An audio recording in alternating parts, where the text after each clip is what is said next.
Hello students, मैं आर्यन गुप्ता स्वागत करता हूं आपका इस वीडियो में, जिसमें आज हम लेकर आए हैं चैप्टर 1 का एक और इम्पॉर्टेंट क्वेश्चन, अवतल दर्पण के लिए सूत्र।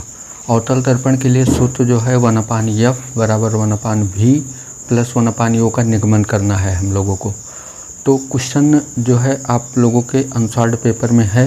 ये क्वेश्चन आपका जो अनसॉल्व्ड पेपर है इसमें 2018 में ये क्वेश्चन पूछा है। ठीक है ना बच्चों, तो चलिए इस क्वेश्चन को सॉल्व करते हैं हम लोग।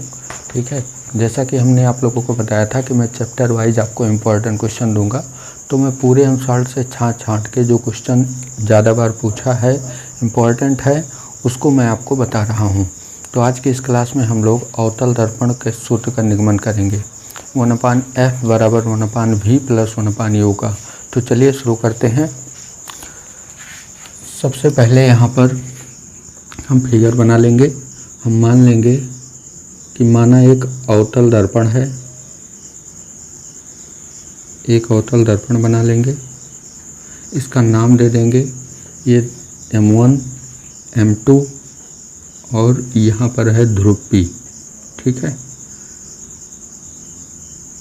इसको हम मान लेते हैं कि माना M1 P M2 एक अवतल दर्पण है। ठीक है, ये अवतल दर्पण आप लोग ऐसे बना लीजिए। इसका नाम हमने दे दिया है M1 P M2। P ये क्या है, दर्पण का ध्रुव है। अब यहाँ पर बनाएंगे हम मुख्य अक्ष। ये हम बना लेते हैं मुख्य अक्ष इसका। ठीक, तो माना में हम लोग लिखेंगे कि माना M1 P M2 एक अवतल दर्पण है जिसका केंद्र क्या है, C है। इसका केंद्र हम लोग यहाँ पर क्या बनाएंगे, C बनाएंगे। ठीक है, इसका केंद्र C है। हम मान लेते हैं कि इसके मुख्य अक्ष पर एक बिंदुवस्तु O रखी है। यहाँ पर हम मान लेते हैं इसके मुख्य अक्ष पर एक बिंदुवस्तु O रखी है। अब इस बिंदुवस्तु से प्रकाश की किरणें चलेंगी।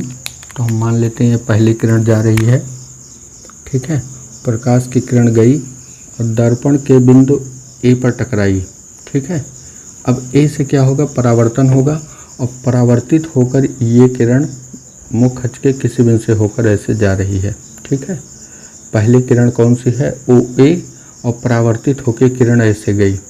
दूसरी किरण हम ऐसे लेके जाते हैं वक्ता केंद्र की ओर से। ठीक है, वक्ता केंद्र की ओर से जाएगी और दर्पण से टकराकर पुनः इसी मार्ग में क्या होगी, वापस लौट आएगी। ठीक है, क्योंकि वक्ता केंद्र से होकर जाने वाले प्रकाश की किरणें दर्पण से परावर्तन के पश्चात उसी मार्ग पर वापस लौट आती हैं। ठीक है, तो ये ऐसे वापस लौट आएगी इसी मार्ग पर, दोनों आकर यहीं पर मिलेगी। तो यहाँ पर क्या प्राप्त होगा, हमें प्रतिबिंब प्राप्त होगा। ठीक है, उसके बाद जो है अगर हम इस A बिंदु को इसके वक्ता केंद्र से मिला दें तो ये इसका क्या हो जाएगा, अभिलंब हो जाएगा। ये इसका क्या हो जाएगा, अभिलंब हो जाएगा, अगर A बिंदु को हम वक्ता केंद्र से मिला दें। तो अगर अभिलंब हो गया तो ये आपतित किरण है, इसके बीच ये जो कोण बन रहा है ये कोण है I, और ये है परावर्तित किरण। परावर्तित किरण और अभिलंब के बीच जो कोण बनता है वो होता है कोण R। ठीक है, ये इतना फिगर में आप लोगों को करना है। ठीक है, अब इसके बाद यहाँ पर हम लिखेंगे तो ये जो OA है, CA है और IA है, इसका कोण हम मुख्य अक्ष से मान लेते हैं कि OA का कोण अल्फा है, CA का कोण बीटा है और IA का कोण क्या है, गामा है। ठीक है, तो हम मान लेते हैं, यहाँ पर लिखेंगे माना मुख्य अक्ष से माना किरण OA,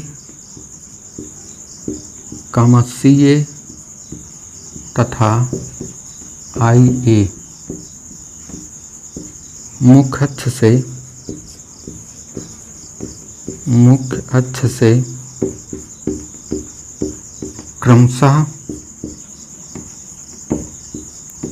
अल्फा कामा बीटा व गामा कोण बनाते हैं।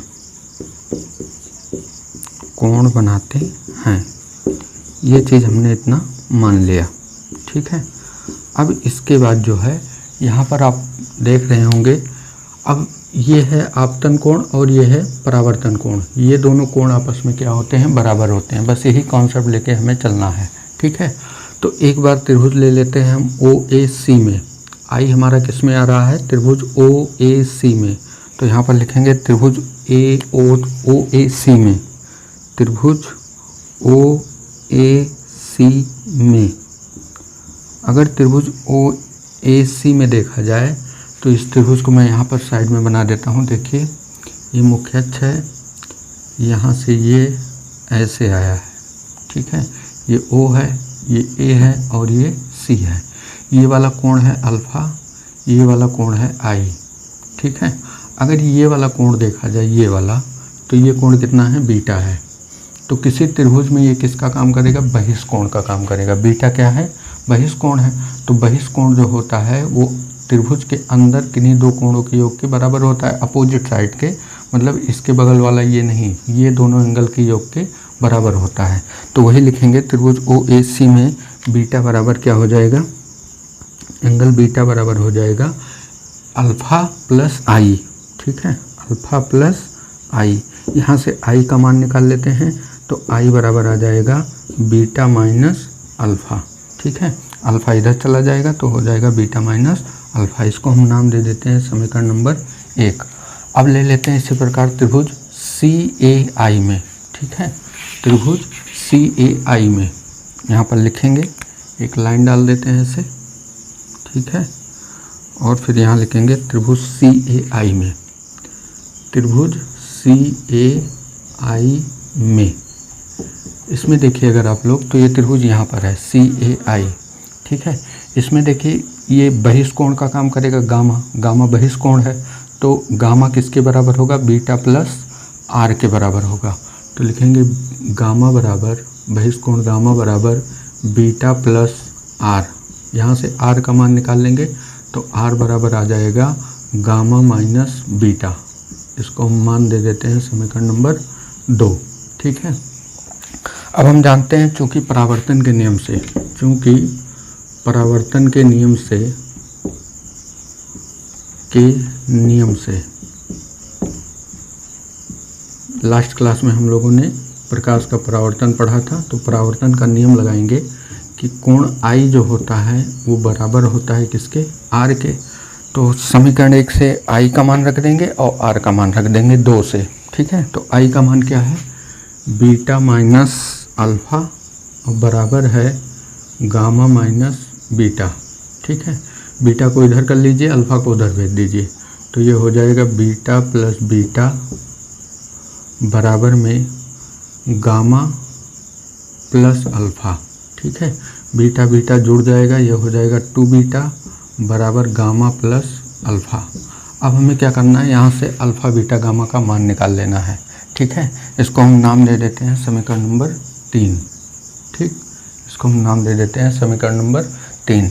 यहाँ पर लिखेंगे पुनः चित्र से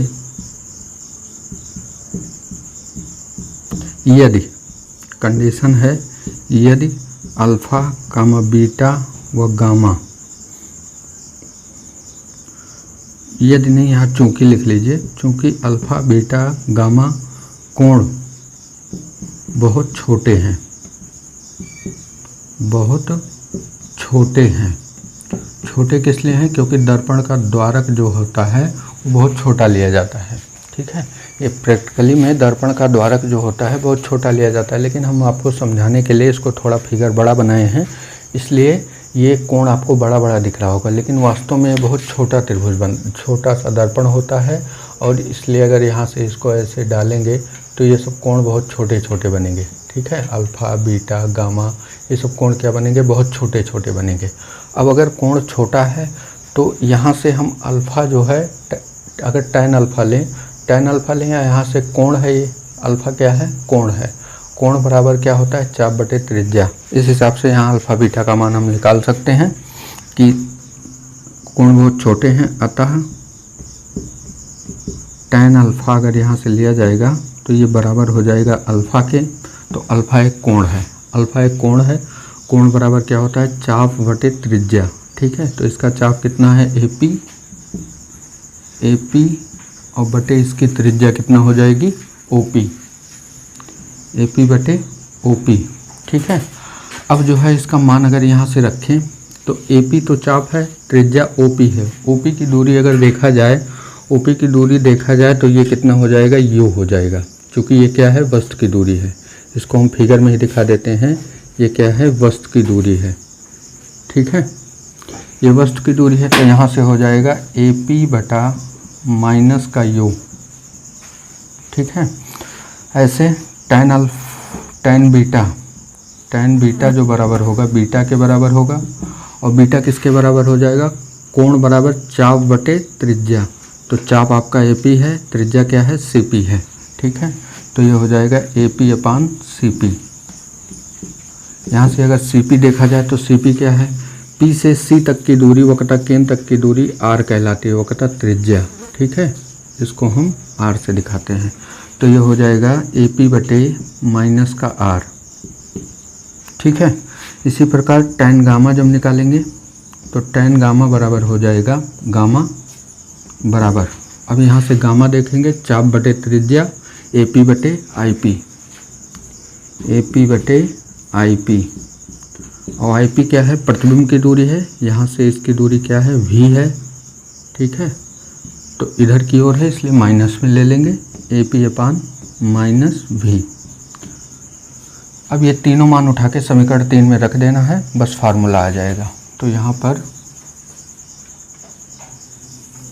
समीकरण 3 से लिखेंगे, समीकरण 3 से, समीकरण 3 में मान रखने पर, मान रखने पर समीकरण 3 में अगर मान रखेंगे तो 3 क्या है, 2 बीटा, बीटा का मान क्या है, यहाँ से रखेंगे AP upon minus R, AP upon minus R बराबर में गामा है, गामा की वैल्यू कितना है, AP अपान माइनस V, तो AP अपान माइनस V, और उसके बाद फिर ये वाला देखिए यहाँ पे प्लस का चिन्ह है, प्लस लगाएंगे, अल्फ़ा है, अल्फ़ा का मान कितना है, AP upon minus U, AP upon minus U। इसको सॉल्व कर लेंगे, 2AP अपान माइनस ऊपर कर दीजिए, R नीचे आ जाएगा बराबर, यहाँ से AP को हम कॉमन कर लेते हैं, माइनस AP कॉमन कर लेते हैं, तो माइनस AP बाहर आ गया, तो यहाँ पे क्या बचेगा, 1/V बचेगा, और ये माइनस निकल गया तो प्लस केवल बचेगा 1/U। अब माइनस से माइनस कट जाएगा, AP से AP कट जाएगा, यहाँ R है, R क्या है, वक्रता त्रिज्या, तो R बराबर आएगा, चूँकि R बराबर होता है 2F, R बराबर 2F होता है, यहाँ पे वैल्यू रख देंगे तो ये हो जाएगा 2/2F बराबर में 1/V प्लस 1/U। 2 से 2 कैंसिल हो जाएगा, फार्मूला मिल जाएगा आपको 1/F बराबर 1/V प्लस 1/U। यही क्या है, अवतल दर्पण के लिए सूत्र है, यहाँ लिख दीजिए, यही अवतल दर्पण के लिए सूत्र है,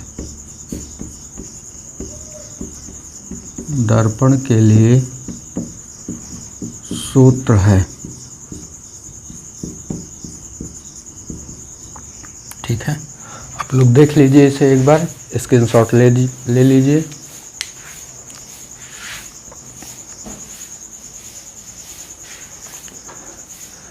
क्लास कैसी लगी बच्चों, कमेंट में करके ज़रूर बताइएगा, और इसका अगर आप लोग PDF चाहते हैं तो PDF आपको हमारे टेलीग्राम चैनल पर मिलेगा। आज के लिए इतना ही रखते हैं, मिलेंगे कल एक और नए इंपॉर्टेंट क्वेश्चन के साथ, तब तक आप लोग पढ़ाई करते रहिए। जय हिंद, जय भारत।